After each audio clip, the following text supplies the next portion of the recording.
তারা প্রত্যেকটা ক্ষেত্রে বিএনপির জন্ম হয়েছে,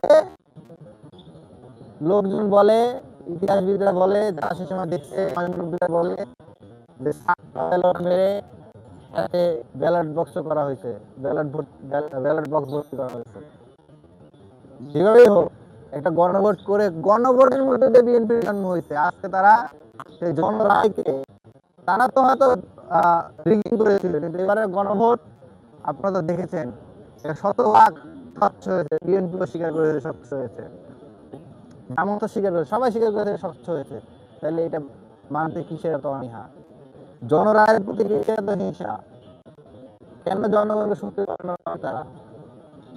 বিএনপিকে আমরা ভাই হিসেবে, সহযোদ্ধা হিসেবে, শুভানুধ্যায়ী হিসেবে তাদেরকে আমরা সতর্ক করছি যে আপনারা এই প্রতারণার রাজনীতি ছেড়ে দিন। আপনারা এ পর্যন্ত যতগুলো অভ্যুত্থান হয়েছে, যতগুলো বিপ্লব হয়েছে দেশে, প্রত্যেকটা বিপ্লবের পরে আপনারা তার বেনিফিশিয়ারি হয়েছেন, এবং বিপ্লবে যারা কাজ করেছে কর্নেল তাহার থেকে শুরু করে প্রত্যেকটা ক্ষেত্রে আপনারা বিপ্লবের বিরুদ্ধে দাঁড়িয়ে আপনারা 91-তেও সেটি করেছেন, 96-তে যেও সেটি করেছেন, 2024-এ যেও সেটি করেছেন। সেটি মনে করেন যে সেটি সফল হবেন, তাহলে আপনারা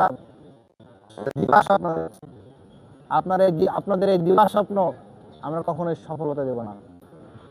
যেভাবে জুলাই সনদ, যেভাবে গণভোট, যেভাবে জনগণ মতামত দিয়েছে, যেভাবে আপনারা সাইন করেছেন, যেভাবে জুলাই যোদ্ধারা প্রত্যাশা করে, ঠিক একইভাবে শতভাগ জুলাই সনদ গণভোটের বাস্তবায়ন করতে হবে। যদি আপনারা না করেন তাহলে জনগণের বাঁধ ভাঙা ঝড় আসবে, সেই ঝড়ে আপনারা খড় ফুটার মতো ভেসে যেতে এক মুহূর্ত সময় লাগবে না। ধন্যবাদ।